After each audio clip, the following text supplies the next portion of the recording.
there, here with Cuckoo, and my dog. Say hi, Cuckoo. To the camera. To the camera. She's kind of quiet. Anyways, Cuckoo here is with us at this time. And we're going to be filming a little bit about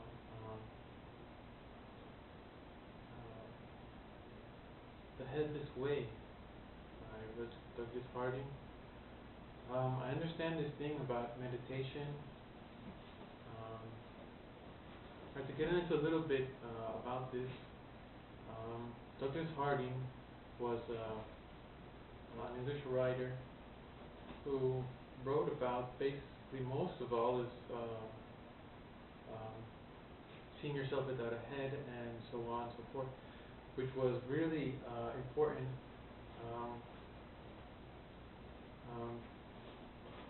back in the Eastern history when the Zen and Buddhist, so to speak,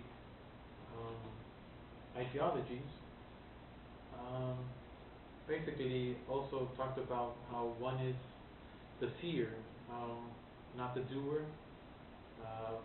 The seer being the consciousness, and the doer being the mind. So basically, we're all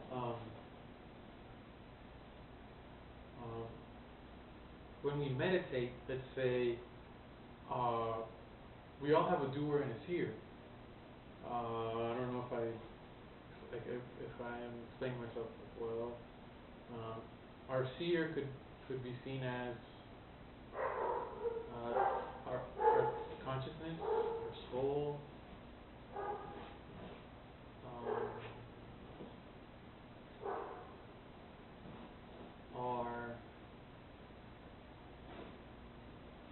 Our essence. This is kind of like this kind of fits in with the non-dualistic. The non-dualists say basically that we don't have a mind or a body.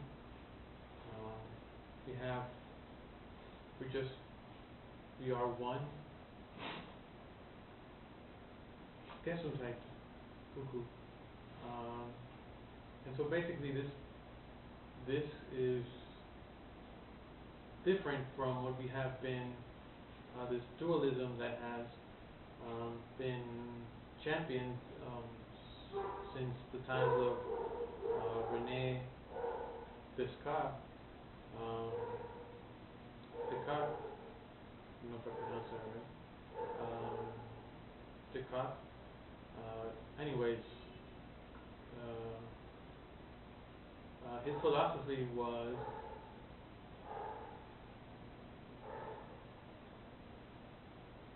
that we are separated, our mind and our body. Now, dualism says basically, no, we are just consciousness, and we create our reality. At least that's what I think. Again, I haven't read that much as other people have. So basically, I know meditation, the object is to still your mind, your conscious mind. And I've heard people say that your mind is like a reflex organ, so to speak. So when you do meditation, you concentrate on your breath or something else like a different kind of fixed object, so to speak, so that you can quiet your conscious mind and therefore be in touch with your consciousness. This all basically is important to someone like me because I am looking to find out what is the Headless Way from Douglas Harding. And because I kind of believe in this thing, we create our own reality. Um, I saw the Peaceful Warrior movie recently, and that was with Nick Nolte. He was like a Buddha guy, uh, and he was like talking about basically important stuff that we can take in, uh, have as have every day, um, thoughts that we can have every day, to enrich ourselves. So basically, um, he was like, many people think that your thoughts are that you are your thoughts, and that makes people sad. And that's kind of like saying you are not your mind, you are a consciousness that is eternal. So basically, what we're doing here on Earth is we're like a soul having a human experience, and I kind of get that point of view. Um, Depends on many different philosophies out there. There's a Buddhist philosophy, which believes in afterlives, um, believes in karma. Maybe not such karma now is a whole different subject that we can get into. Seen from the different, so to speak, spiritual points of view. Like for example, Buddhism, Hinduism, Christianism have their different kinds of views on karma. Uh, Christianism is mostly like, okay, here in this life, you believe in Christ, or else you will burn and die and suffer for eternity in hell. And like George Carlin so astutely put it, uh, uh, God will do that to you, but He still loves you. So that's Christianism for you. And then you have the Hinduism point of view. Hinduism is more like, okay, Hinduism believes in reincarnation, and somehow they have this view with karma where it's kind of like depends on what you do.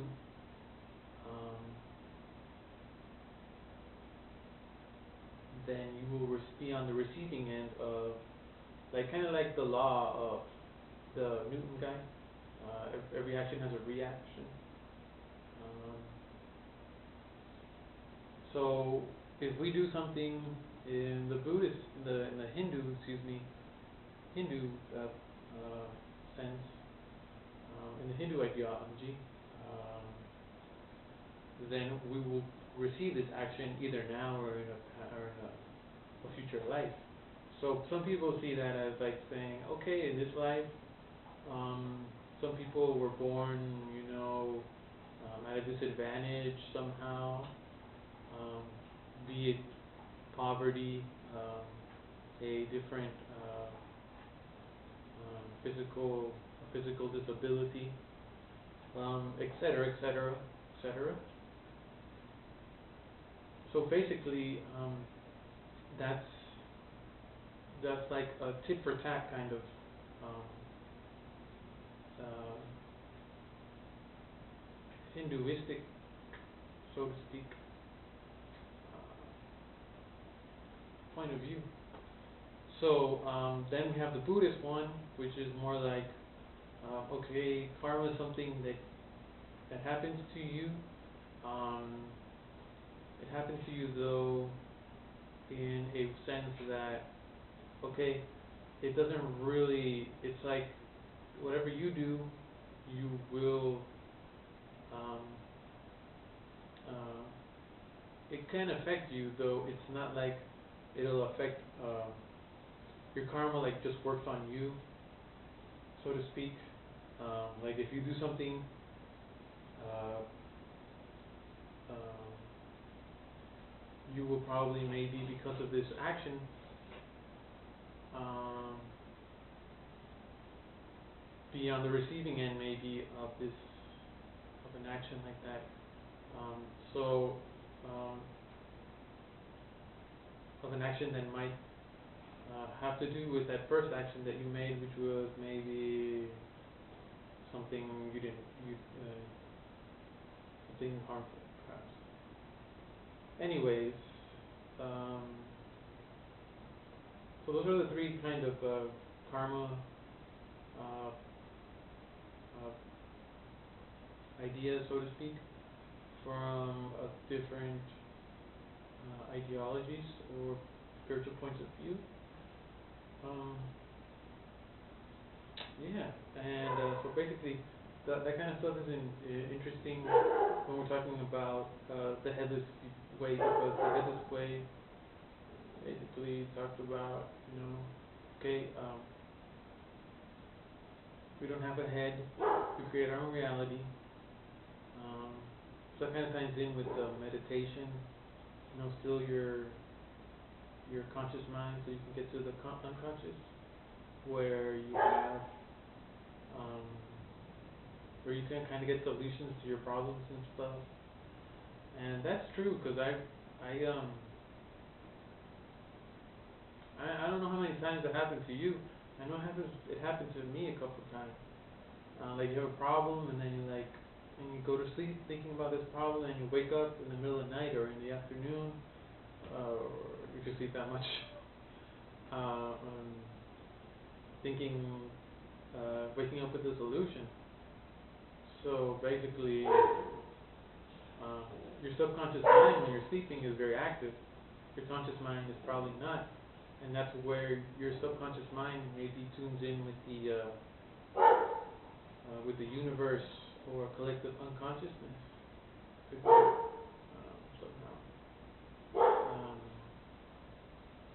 because we all are one. Namaste.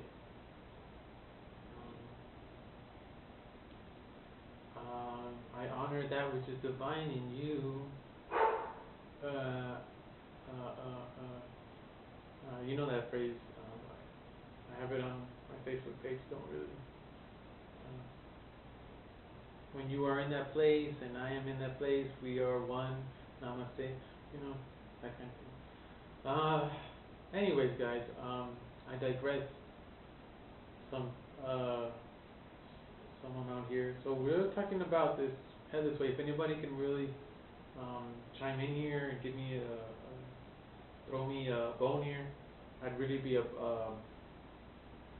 throw me the proverbial bone. I would really be grateful. And so I am grateful already for you about having watched this video.